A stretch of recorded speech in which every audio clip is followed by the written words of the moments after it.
Bien-aimés frères et sœurs, bonsoir avec vous, comme à l'accoutumée, votre humble serviteur Jacques-Lionel Guillaume pour les ministères M3A, Santé et Spiritualité, un corps sain dans un esprit sain. Et c'est notre première vidéo de l'année. Et j'ai de bonnes nouvelles à vous annoncer, c'est que cette année, je n'ai que je dis deux parce que mon nom avait déjà été choisi à l'avance, 2 engagements de prédication. Donc, je vais consacrer beaucoup plus de temps à mon ministère. Je sais que je vous ai un peu délaissé les 2 dernières années. Donc, si vous voulez bien, prenez le soin de vous abonner. Si vous n'êtes pas encore abonné à notre page Facebook, M3A, Santé et Spiritualité, un corps sain dans un esprit sain, ou sur notre chaîne YouTube, M3A, Santé et Spiritualité, celui avec le logo des 3 anges.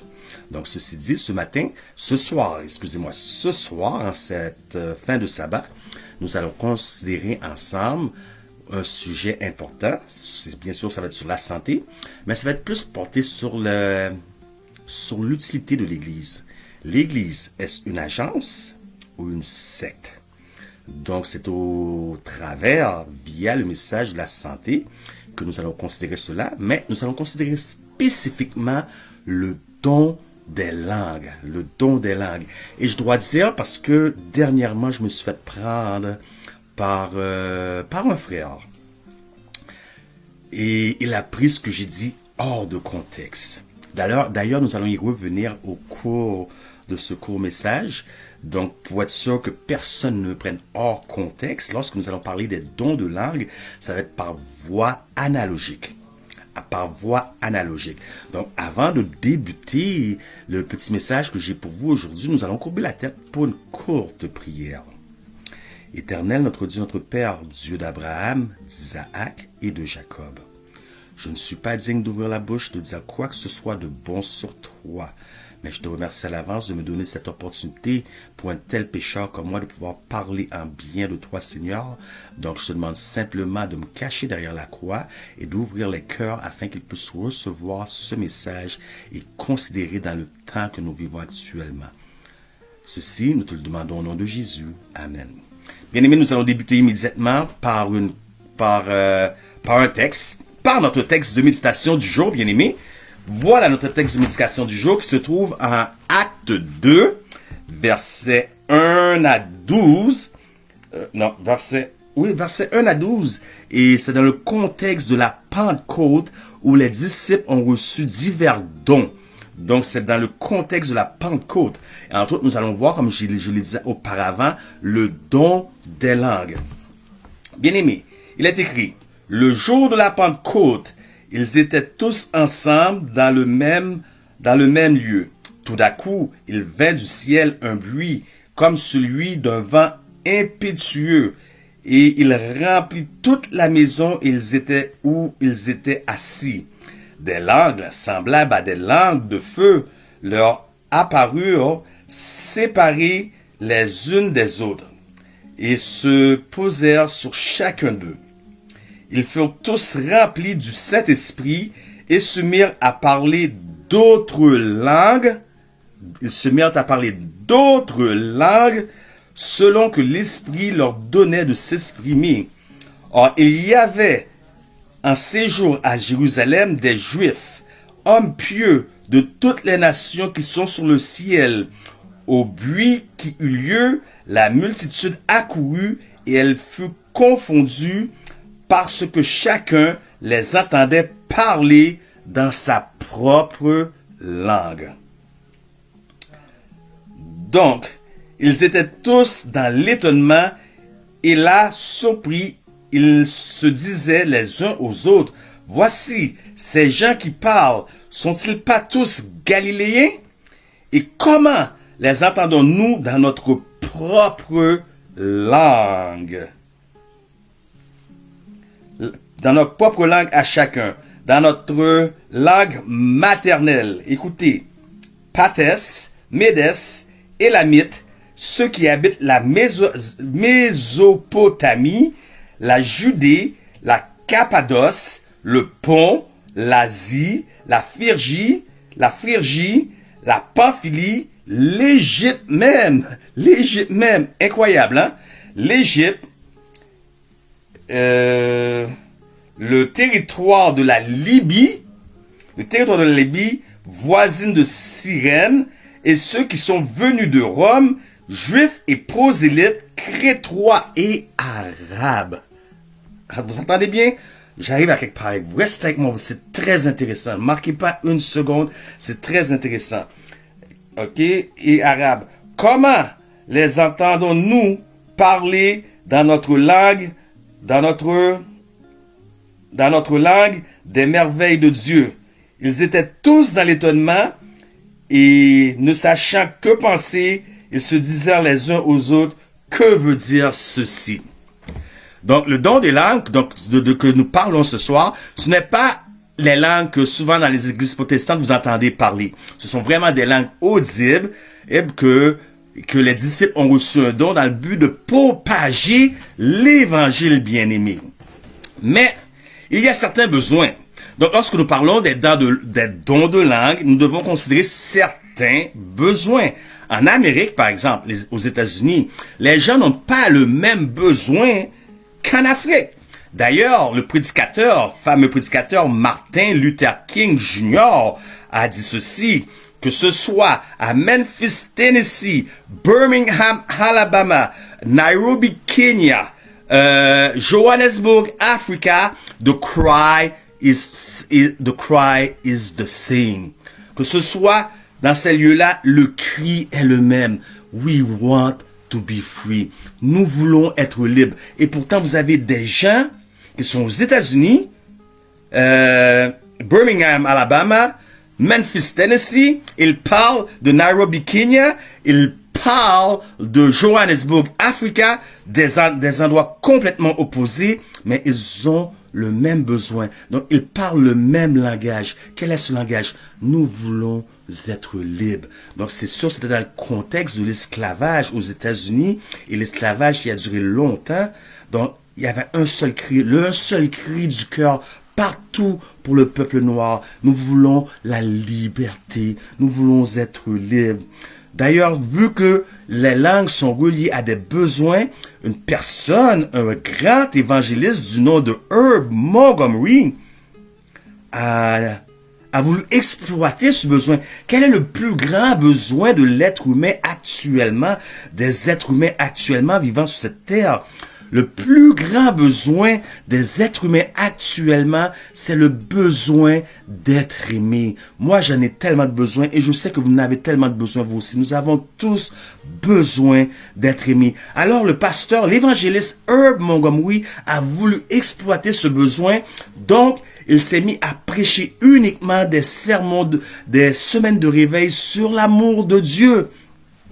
Un jour, l'évangéliste Herb Montgomery prêchait une série sur l'amour de Dieu. Une femme qui était assise au fond de la salle, la dernière rangée dans l'église, s'est mise debout et s'est mise à s'avancer dans l'allée. Le pasteur Herb Montgomery, l'évangéliste Herb Montgomery, croyait que cette femme était tellement intéressée par le message qu'elle s'approchait devant l'autel pour choisir une meilleure place. Mais ce n'est pas ce que cette femme fit. Elle continua à avancer devant l'autel. Puis elle monta sur les marches de l'autel. Elle s'arriva devant le pasteur. Elle se mit à 2 pouces du visage du pasteur et de ses doigts, elle commença à piquer le pasteur, disant ceci: ne dis jamais que Dieu m'aime. Où était Dieu? Car mon père et mon oncle, dont l'un d'eux est un ministre de l'Évangile, abusaient de moi sexuellement. Est-ce que une telle question, comme cette femme vient de poser à l'évangéliste, ça ne vous met-il pas inconfortable? N'est-ce pas? Mon amie Terry, Marie-Thérèse Anulac, malheureusement, elle est décédée l'an dernier. Une très bonne amie à moi. Donc, elle m'a conté des choses. Elle a dit, Dieu est tout-puissant. Pourquoi, s'il est tout-puissant, a-t-il permis cela? Et moi, je me suis tais. J'aurais pu répondre comme il est écrit dans la Bible. Un ennemi a fait cela. Mais dans ce cas, dans ce cas-ci, le silence avait plus de valeur que régurgiter des textes, des versets bibliques. Mon amie Nathalie, et j'ai pas honte, excusez-moi, je vais choquer plusieurs personnes, vous le savez, je choque toujours les gens, je choque plusieurs personnes. Mon ami, et j'ai pas honte de dire mon amie Nathalie, une prostituée.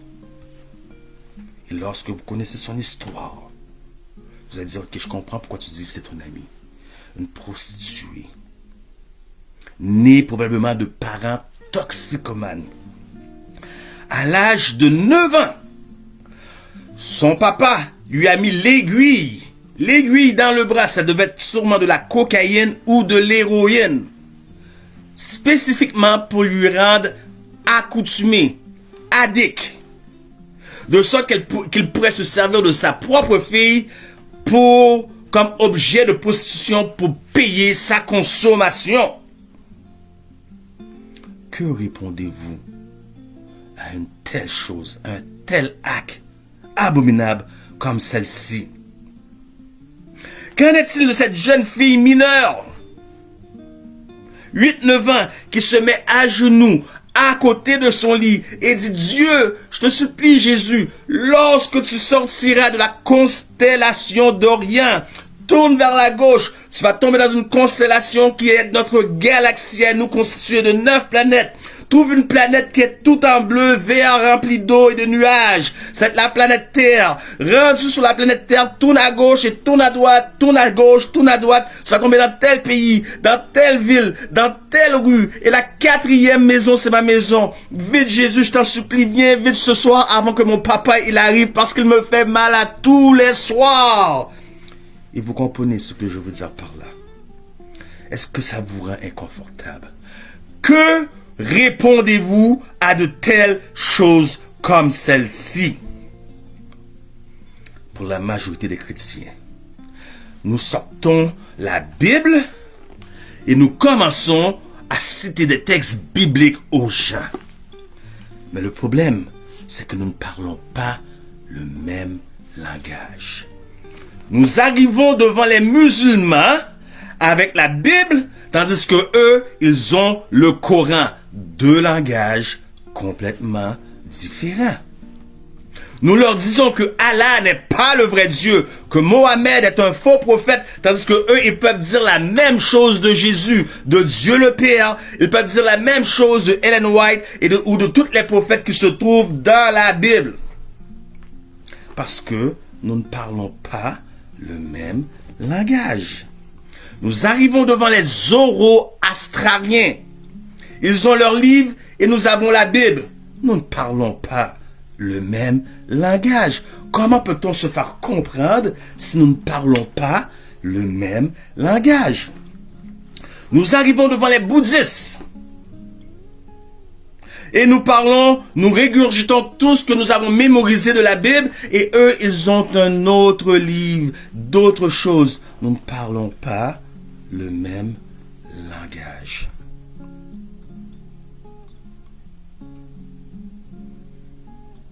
Je travaillais avec un frère et une sœur.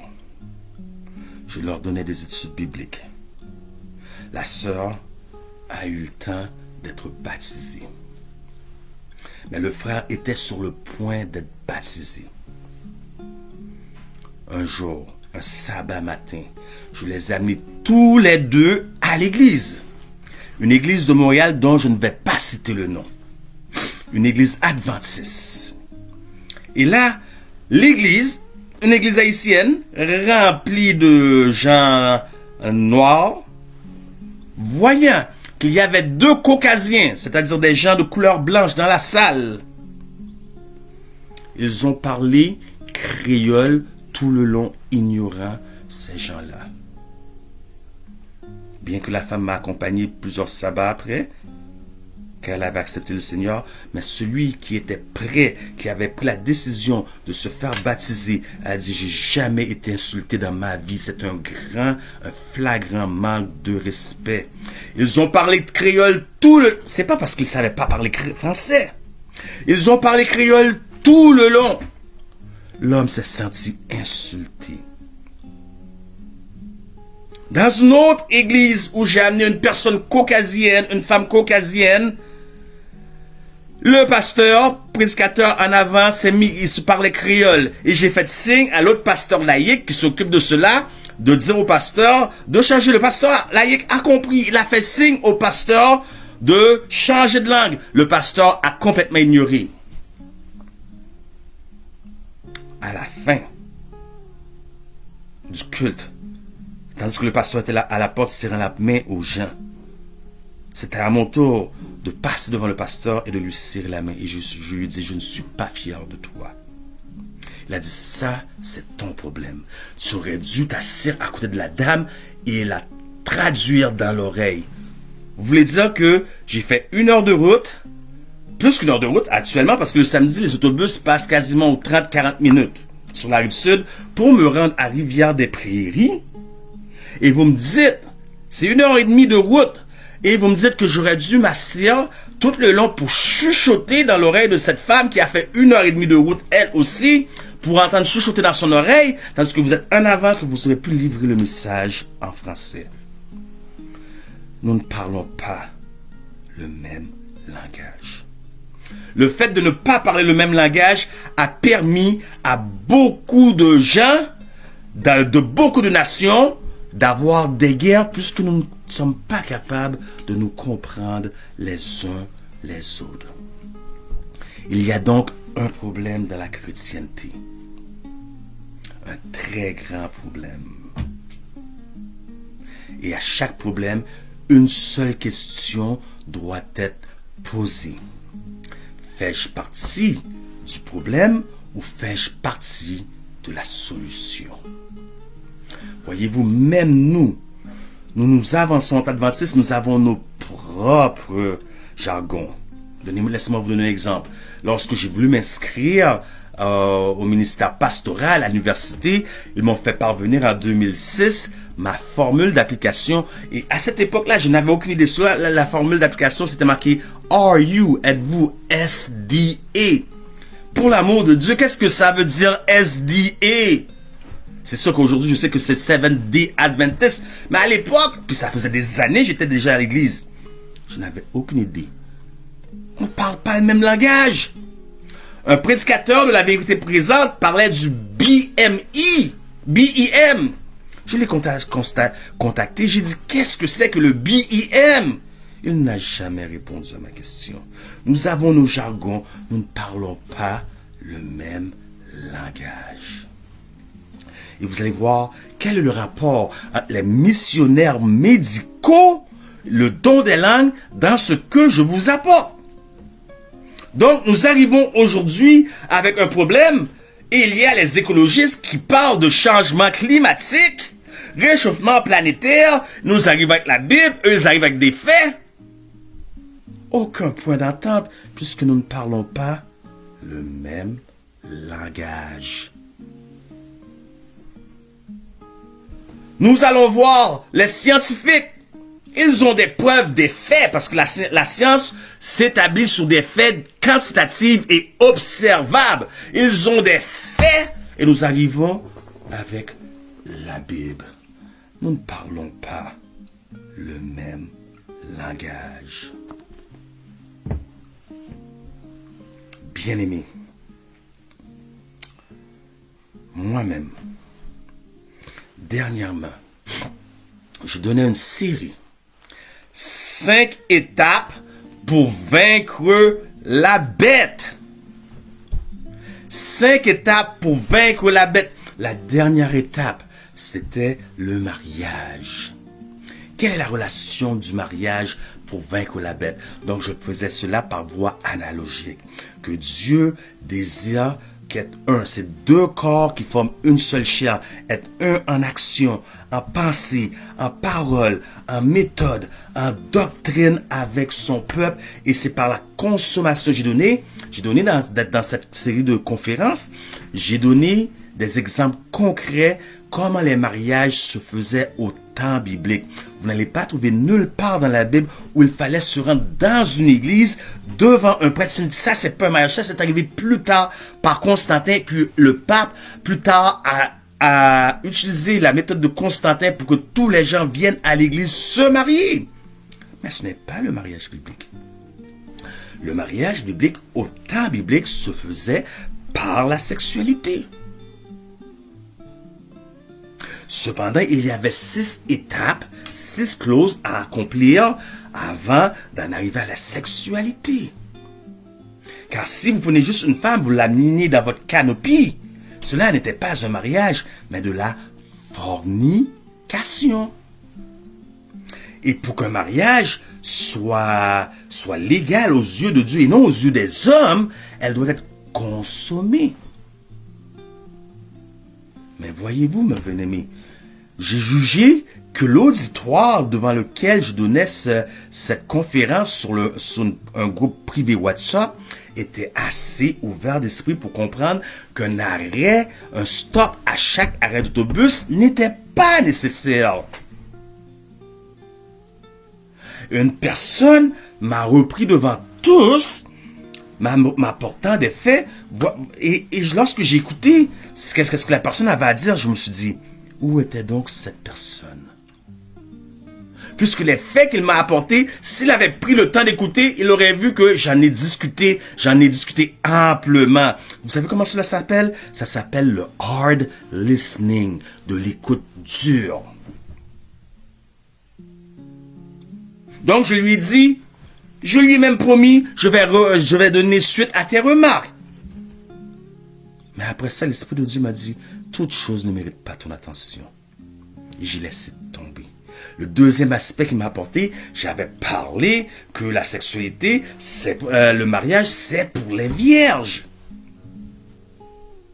Bien sûr, là encore, un stop n'est pas nécessaire à chaque arrêt d'autobus, bien que j'ai ouvert des parenthèses, suffisamment assez de parenthèses que les gens pouvaient voir. Celui qui veut voir, va voir. La personne qui a 80 ans, qui est dans son deuxième mariage, il est veuf, elle est veuve, ils sont plus vierges. D'ailleurs, si ce mariage est uniquement pour les vierges, je suis moi-même disqualifié, je ne pourrais jamais me marier. Voyez-vous, lorsqu'on prend des choses hors contexte, moi, je parlais que selon, comme vous savez, Sigmund Freud lui-même l'a dit, la pulsion la plus dominante chez les êtres humains, c'est la sexualité. Donc, pendant la période de courtisage, il est possible que les gens qui ne respectent pas les codes de dating, les codes comment on pourrait dire ça, dating en français, quand vous sortez ensemble, il y a un code, il y a des éthiques à respecter lorsque vous sortez avec un homme et une femme qui ne respectent pas, ils peuvent tomber. Ils peuvent tomber dans cette fornication, mais un bon chrétien va se relever, il va dire, j'ai péché contre toi, Seigneur. Mais d'autres vont rester là. Ils vont patauger dans le péché parce qu'à cause du plaisir de la chair, à cause qu'ils sont plus charnels, ils vont patauger dans le péché et puis ils vont aller voir le pasteur. Et c'est de ça que je me référais. Ils vont aller voir le pasteur, ils vont dire, pasteur, bénis le péché pour moi. Pasteur, bénis le péché pour moi. Voilà pourquoi je ne marie pas ces gens-là. Mais voyez-vous, là où je veux en venir, c'est que tous, dans un groupe, dans une religion, ne sont pas tous rendus au même niveau. Et le fait que cette personne a fait ces commentaires, ça fait de la confusion avec les autres, puisque nous ne parlons pas le même langage. Et les gens regardent du dehors et disent, ils ne se comprennent même pas eux autres. Pourquoi moi, je devrais faire un effort pour les comprendre? Ils ne se comprennent même pas entre adventistes, entre groupes père et fils. Ils ne sont même pas capables de se comprendre eux-mêmes. Pourquoi je m'efforcerai à les comprendre? Parce que les guerres commencent par le manque d'écoute, de l'écoute dure. Nous avons peur les uns les autres. Il n'y a pas de communication. Pourquoi donc? Écoutez, nous avons lu le texte sur le don des langues à la Pentecôte. Et remarquez, il y avait des Égyptiens, des Arabes, ce que vous pouvez dire des nations païennes. Et ils les entendaient parler, en parlant des disciples, dans leur propre langue. Et moi, j'ai deux grands amis. Je peux presque dire que ce sont mes meilleurs amis. Irshad et Samina. Ce sont une famille, frères et sœurs. Ils n'habitent pas au même endroit. Ce sont deux familles séparées, Irshad et Samina. Et vous savez quoi? Ce sont deux musulmans. Et j'ai pas honte de le dire. Parce que ces gens sont vraiment, pour moi, c'est presque les meilleurs amis que j'ai dans ce bas monde. Deux musulmans. À chaque fois que je me trouve en la présence de Irshad, à chaque fois que je me trouve dans la présence de Samina, ils ne me donnent pas envie de devenir musulman, mais ils me donnent envie de devenir un meilleur homme aujourd'hui que j'étais hier. J'ai jamais eu de modèle. No father figure. Pas de mentor. Je suis ce qu'on appelle en anglais un self-made man. Mais les 10 ans que j'ai passé à me frotter à côté de Irshad, juste en regardant cet homme, il m'a montré, il m'a appris ce que c'est que d'être un homme. Il m'a montré et appris ce que c'est d'être un père. Il m'a montré et appris qu'est-ce que c'est que d'être un mari, juste en l'observant. Et je ne parle même pas de tous les cadeaux, de toutes les donations qu'il m'a... D'ailleurs, avec l'ordinateur que je tourne, cette vidéo vient de lui. 3 téléphones cellulaires déjà reçus. Dans le temps des fêtes, j'ai reçu des beaux cadeaux de Irshad. Mais ce n'est pas le matériel. C'est ce qu'il m'a apporté à l'intérieur. De sorte que je me suis posé la question, ces gens-là ne sont-ils pas musulmans?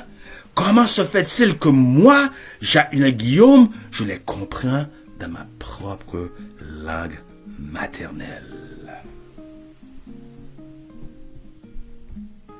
Et c'est là le vœu de mon cœur. C'est là ma prière pour tous. Qu'un jour, nous les chrétiens, nous allons être transformés à l'image de Christ, que les musulmans vont dire, ces gens-là ne sont pas chrétiens. Comment ça se fait-il qu'on les entend dans notre propre langage? Ou les scientifiques vont dire, ces gens-là ne sont-ils pas chrétiens? Comment se fait-il que nous les entendons dans notre propre langage? Le jour où les écologistes vont dire, ces gens-là ne sont-ils pas chrétiens? Comment se fait-il que nous les entendons dans notre propre langage? Et quel est le langage qui va terminer l'œuvre? C'est le langage de la santé. Encore une fois, lorsque nous parlons de santé, nous ne parlons pas tous du même langage, puisqu'il y en a qui parlent séculier et il y en a qui parlent biblique. Deux langages différents. Comment voulez-vous atteindre les gens du dehors? Puisque les gens du dehors, lorsque nous parlons de la santé, ils voient l'absence de maladie. Mais la santé, c'est beaucoup plus que l'absence de maladie. C'est la santé émotionnelle, psychologique, la santé financière, la santé matrimoniale, la santé sexuelle. Et voilà la mission de M3A, santé et spiritualité, la santé. Donc, la question qu'on se pose, ne remplissant pas ces conditions, il nous reste juste à nous poser une question, à me poser une question. L'Église, est-ce une secte ou une agence? Nous allons voir, consulter ce que l'esprit de la prophétie nous dit. Certaines des citations sont en anglais, parce qu'ils sont verbatim. Je vais les traduire pour vous. Écoutez ce que l'esprit de la prophétie nous dit. The church is God appointed agency for the salvation of men.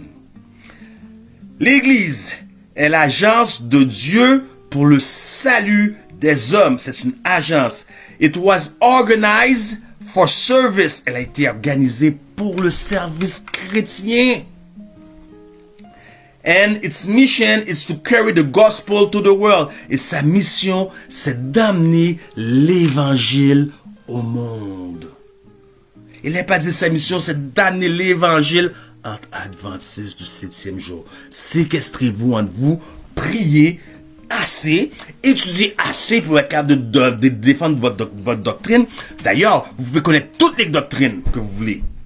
Et vous tenir devant n'importe qui pour défendre votre doctrine. Mais moi, j'ai la certitude, bien-aimé, du fond de mon cœur, qu'au retour de Jésus, Jésus ne va pas demander à personne, donne-moi les implications de Daniel 8:14. Donne-moi les implications de Daniel 12, de Daniel 11. Qu'est-ce que Gog et Magog comme un examen pour rentrer dans le ciel? Non, puisque le jugement est fait avant. Apocalypse 14:7. Il y a un jugement avant pour déterminer qui est digne de rentrer dans le royaume des cieux. Et dans ce jugement, il y a une seule question que Dieu pose à son fils. Do you know him? Le connais-tu? Hélas, en ce jour, beaucoup diront, n'ai-je pas prêché en ton nom? N'ai-je pas enseigné en ton nom? N'ai-je pas fait des miracles en ton nom? Et là, il y aura pleurs et grincements de dents lorsque Christ dira, retirez-vous, je ne vous ai jamais connu. La question, l'Église est-elle une agence ou une secte? The church shall be reflected to the world. The church shall be reflected to the world its fullness and its sufficiency to display God's love.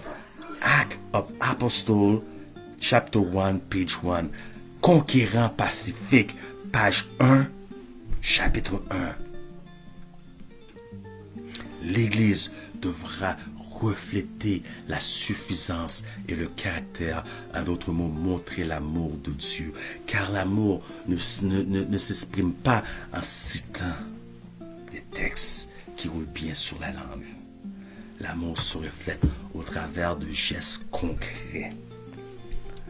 Est-ce qu'il y a une citation qui détermine, qui confirme ce que je viens de dire?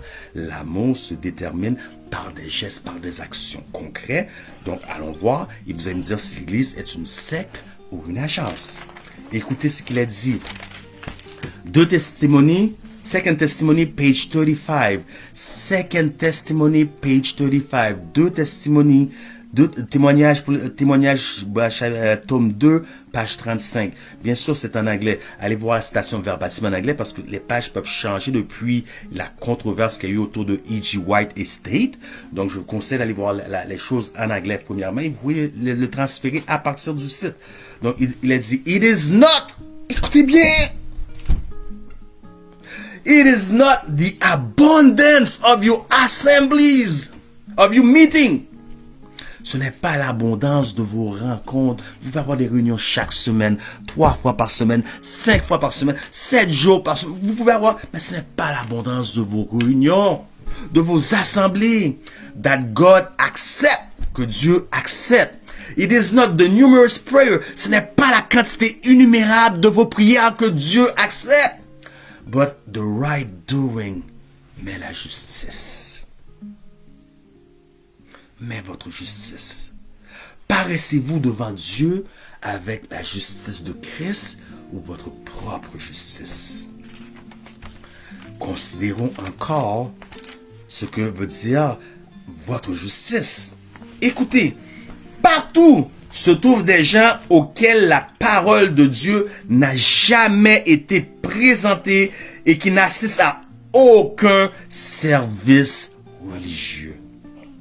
Pour que l'évangile leur parvienne, il faut aller les trouver où? Chez eux. C'est plus important pour nous de nous cacher derrière un écran YouTube, derrière une page Facebook, derrière une plateforme, je sais pas, WhatsApp ou une autre plateforme de l'Église adventiste.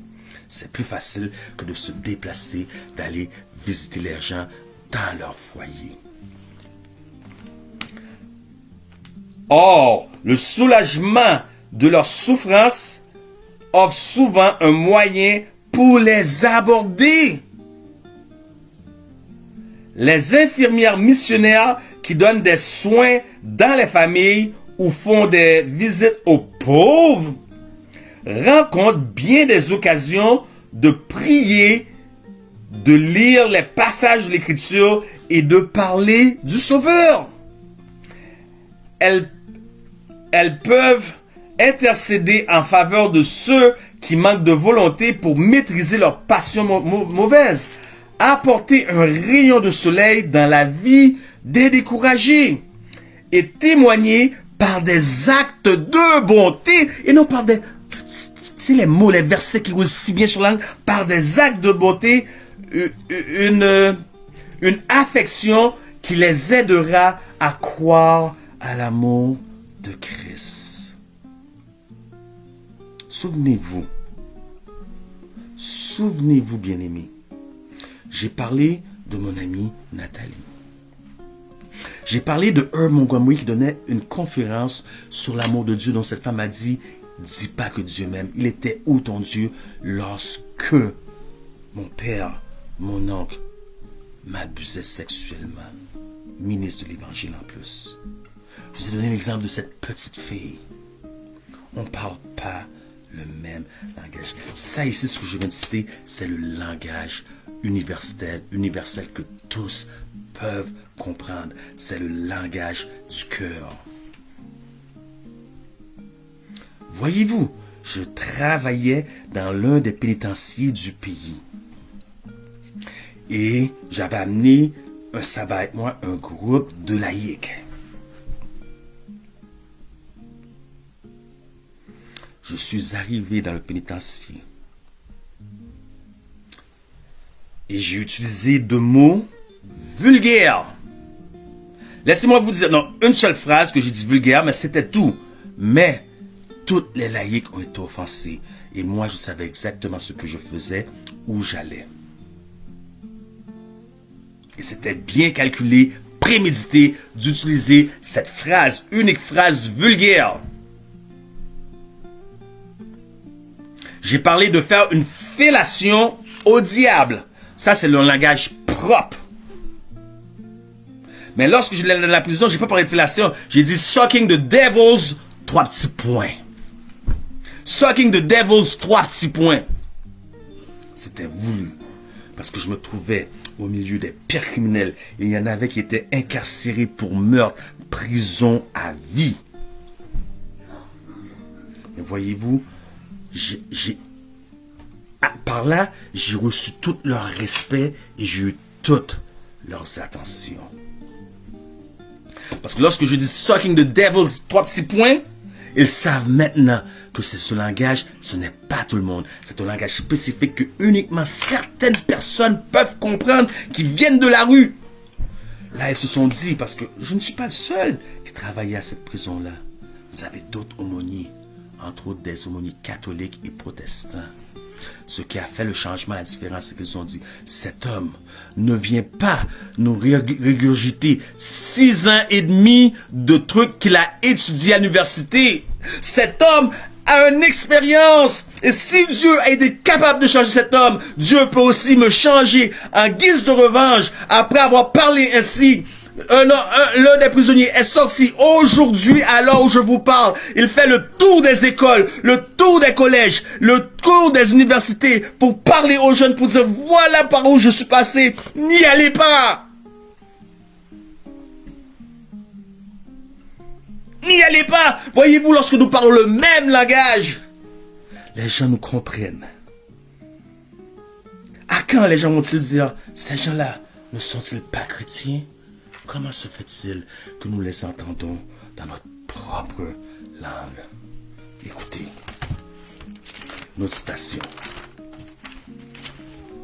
Chaque église doit être une école de travailleurs chrétiens. Ses membres apprendront à donner des études bibliques dans les familles, à diriger et à enseigner les classes de l'école du sabbat, à secourir qui? Les pauvres, à soigner les malades, à œuvrer en faveur des inconvertis. Il devrait y avoir des cours d'hygiène, la santé. Il devrait y avoir des cours d'hygiène, des cours de cuisine, la santé, et d'autres encore où l'on enseignerait les différentes branches du service chrétien. Mais l'enseignement seul n'est pas suffisant. Il faut aussi faire un travail actif sous la direction de maîtres compétents. Ceux-ci donneront l'exemple, s'occupant des nécessiteux. D'autres, en guise de revanche, d'autres s'efforceront de les imiter. Écoutez, un seul exemple a plus de valeur que beaucoup de préceptes. MG, page, attendez-moi, 123, paragraphe 3. Rappelez-vous, ce n'est pas la multitude de nos assemblées, de nos réunions, ce n'est pas le nombre numéral de nos prières, mais c'est notre justice. À ceci, écoutez ce que nous dit l'Éternel des armées. Amos 5, 21. Laissez-moi, et vous allez comprendre que l'œuvre missionnaire médicale a tout son pesant d'or. Laissez-moi trouver pour vous le livre de Amos. Amos. Ce ne sera pas long. Amos 5.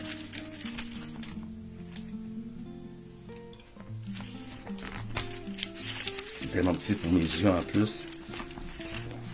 En plus, c'est pas trop éclairé ici.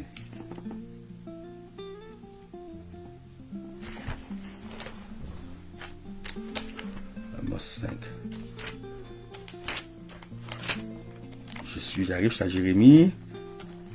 Amos, lamentation. Ok. Ézéchiel. Amos. On y arrive, Amos. On va passer Daniel. Osée. Ok, on y arrive. Ok, Amos, ok, on va arriver chapitre 5, 21 à 24. Attendez-moi, ça me prend de la lumière ici parce qu'il n'y a pas beaucoup de lumière. Écoutez bien ce que dit 21 à 24. Je hais. C'est pas moi qui parle. C'est pas moi, en passant. C'est l'Éternel des armées. Il dit, je hais vos fêtes et ne peux sentir vos assemblées. Voyez-vous, c'est pas la multitude de nos assemblées. Comme j'ai dit tout à l'heure dans la citation. Quand vous me présentez des holocaustes et des offrandes, je n'y prends aucun plaisir, et les veaux engraissés que vous sacrifiez en action de grâce, je ne les regarde pas. Éloigne de moi le bruit de tes cantiques, toutes les alléluia, les simagrées que vous pouvez faire à l'église, dans les cultes. L'Éternel ne les écoute même pas. Je n'écoute pas le son de tes luttes, mais que la droiture soit comme un courant d'eau. Je pense que ça peut pas être plus clair. Moi, je suis fondamentaliste. Ça veut dire que je prends la parole face value pour ce qu'elle est. Ça peut pas être plus clair, bien-aimé. Donc, bien-aimé, le vœu de mon cœur. Quel est donc le vœu de mon cœur, bien-aimé? C'est que nous puissions parler le même langage que tous les gens afin de pouvoir rejoindre les gens. Et ce langage, c'est pas lorsque nous allons citer des versets. Ce langage, bien-aimé, c'est le langage du cœur, un langage que tous les gens peuvent comprendre parce que nous avons tous les mêmes besoins, nous les êtres humains. C'est le langage du cœur, de sorte que lorsque nous parlerons aux gens, ils pourront dire, comme il est dit en Jean 7, 46, jamais homme n'a parlé comme cet homme. Luc 24, 32 nous dit, notre cœur, vous comprenez pourquoi c'est le langage du cœur? Notre cœur ne boulait-il pas au-dedans de nous lorsqu'il nous parlait en chemin et nous expliquait les Écritures? Il parle de Jésus sur le chemin d'Emmaüs. Lorsque les deux disciples d'Emmaüs étaient là, Jésus leur expliquait et Jésus voyant qu'ils étaient tristes, il dit, qu'est-ce qui arrive? Il dit, es-tu le seul qui ne savent pas qu'est-ce qui est arrivé? Et puis Jésus dit, homme de peu de foi, combien ça a pris de temps pour que vous compreniez? Et il s'est mis à expliquer dans les Écritures, commençant par Moïse, tout ce que lui concernait. Et plus tard, après avoir après avoir séparé le pain, les hommes le reconnurent, mais c'est alors qu'il disparut. Et c'est là qu'ils disent, notre cœur ne brûlait-il pas au-dedans de nous lorsqu'il nous parlait en chemin et qu'il nous expliquait les Écritures? Le langage du cœur. Jamais homme à parler comme cet homme? Notre cœur ne nous brûlait-il pas au-dedans? Et regardez le discours de Pierre à la Pentecôte, puisque tous ces hommes-là que je vous ai cités au début, ils entendaient dans leur propre langage maternel. Et nous avons des Arabes, nous avons des Égyptiens dans le texte. Ils les entendaient parler dans leur propre langue. Et regardez ce qui est dit de ces gens-là. Regardez ce que ces gens-là ont dit après qu'ils ont entendu. Écoutez, ils disent, après avoir entendu ce discours, il eut le cœur. Je suis triste. Il eut le cœur vivement touché. Dans la version anglaise, ils disent, they were prick to the heart.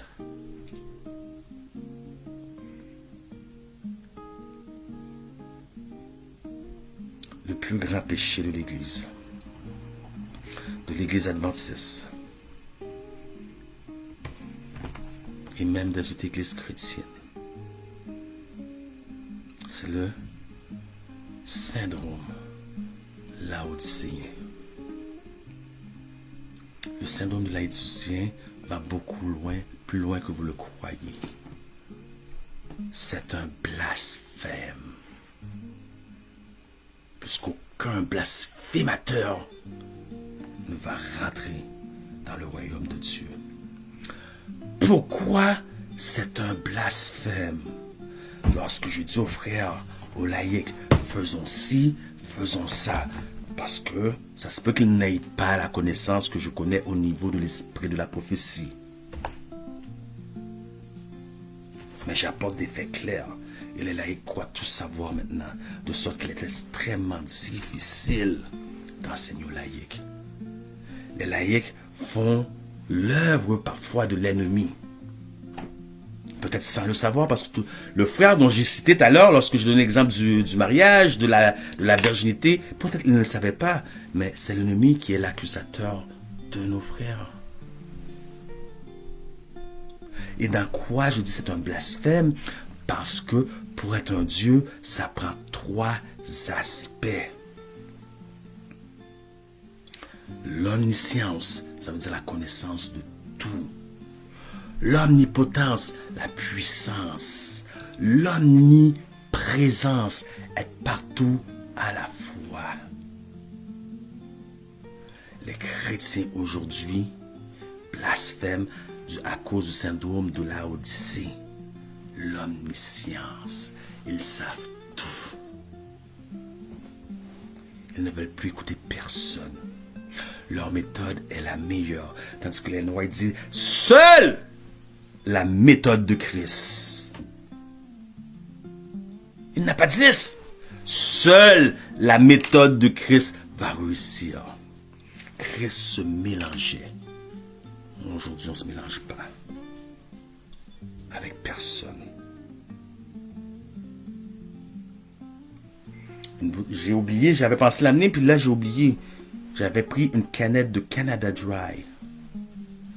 Savez-vous ce que vous mangez en buvant cette simple petite canette de Canada Dry? Vous me dites, ben non, je ne mange pas, je bois.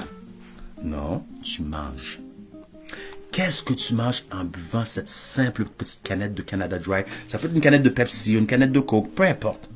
Moi, c'est parce que j'avais appointé cette canette à mon ami, juste pour l'exemple, pour le message de ce soir. Qu'est-ce que tu manges? Tu manges l'équivalent d'un steak et d'un sous-marin. Le saviez-vous? Dans cette petite canette de Canada Dry, c'est équivaut à un steak et un sous-marin. Mais comment ça, tu me dis? Parce que dans cette simple petite canette standard, il y a plus de 55 mg de sel. Ça veut dire un quart de la canette, c'est du sel. Mais vous ne le savez pas. Vous savez pourquoi vous ne le savez pas? Parce qu'ils ont rajouté le 3/4 de sucre. Et pourtant, la Bible dit, ça prend juste un peu de sel et soulève le goût de la nourriture. Donc, lorsqu'il y a une forte concentration de sel au même endroit, vous venez de gâcher la nourriture. Donc, on sécrète, on reste entre nous, on prie, on étudie, on laisse les gens du dehors périr. laisse les gens du dehors périr. Tandis que dans Hébreux 11, il est dit qu'ils n'ont pas obtenu la promesse, de sorte qu'ils ne parviennent pas à la perfection sans nous, ce qui signifie du sang, du creux de la terre, de la poussière de la terre. La voix d'Abel crie, la voix de Noé crie, la voix d'Abraham crie, la voix de Jephthé crie, la voix de Barak crie. Réveillez-vous, quand est-ce allez-vous terminer l'heure pour que nous puissions rentrer à la maison?